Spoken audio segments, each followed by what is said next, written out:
Hello YouTube, Tyson here again for TVEnthusiast.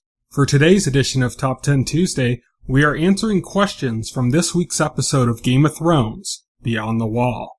Some of these answers aren't great, but they are plausible. Beware, this video will be filled with spoilers for the episode in question. Number 10. How did the Night's King launch that spear so far?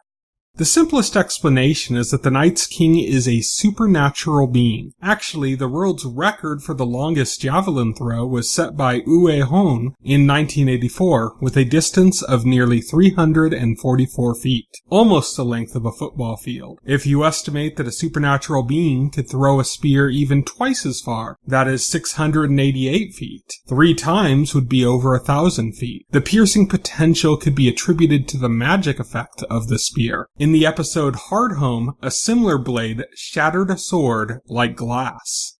Number 9. Why didn't the Night's King attack if he could launch spears like that?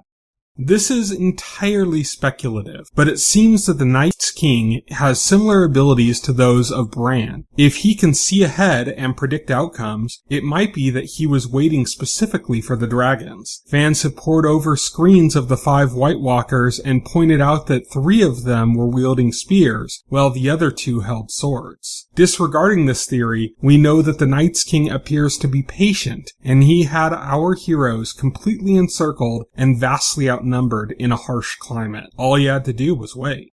Number 8. Where did those chains come from? So it seems a bit convenient, but the White Walkers and the Army of the Dead attacked the wildling port town of Hardhome in Season 5. It is not unplausible that the Whites took gear meant for ships from Hardhome. We also do not know how much time has passed between the battle and that scene. If the Whites didn't already have the chains, they could have gotten them.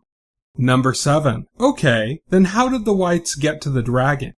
Remember that the Whites are not alive. They aren't even really zombies. They are just semi-autonomous drones controlled by their masters. There were already a large number of Whites who sunk to the bottom of the lake during the battle. They sunk because they are decayed to little more than bone, and so less buoyant. Number 6. Which dragon was it that died anyways? Daenerys named 2 of her dragons after her brothers and the 3rd after her husband. The largest of her dragons is Drogon, named for Khal Drogo, her husband. Drogon is the dragon she routinely rides. She also named a dragon Rhaegal after her eldest brother Rhaegar, who we now know to be Jon Snow's actual father. Viserion, the dragon who was killed, was named after the only brother she actually knew, Viserys. Daenerys mentioned Viserys in this episode when Jon called her Dany. Viserys was killed by Khal Drogo in Season 1 of Game of Thrones. Drogo poured molten gold over his head.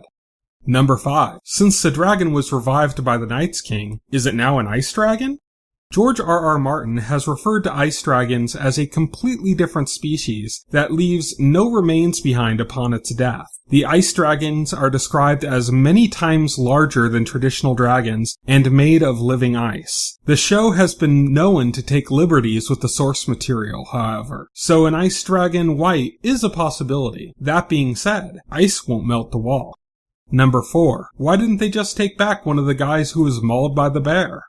The rules of Whites and White Walkers are a mystery on the show. Jon is taken to burning every body as a precaution against the body being raised as a White. That does not mean, however, that he knows any body killed in the North will revive as a White. The bodies of the nameless Redshirts who were killed by the bear had not been turned, and there was no guarantee that they would be. They could have waited, but they would have no idea when or if a change would occur. Number 3. How did Gendry make it back to the wall? A raven make it to Dragonstone, and Daenerys make it to the rescue in time. It is important to remember that time passes in minutes for us, could be days on the show. This season of Game of Thrones in particular has been very quick with the travel of its characters, though this could also be interpreted as showing the passing of a lot more time relative to the running time than before. Number 2. No, seriously, how long would it take for the Raven to get to Daenerys, and Daenerys to reach Jon and his crew? Fans have been trying to calculate this since the episode leaked online. Current best estimates say that it would take between 24 and 36 hours for a plausible travel of a raven from the wall to Dragonstone and a dragon trip to the north in response. That is really stretching things and accounting for very high speeds, considering well beyond the average flight speed of a raven and calculating dragon speed based on the speed in which an uncovered human, that being Daenerys, could be moved without killing them. Number 1. Okay, so how long were Jon and company sitting on that island for? There is no real way to tell. We do know that they were there overnight, as we saw it get darker and then lighter again. But the world in which Game of Thrones take place is not Earth. We don't even know how long their days are, let alone how much time was compressed in the episode. But the range of 24 to 36 hours seems plausible.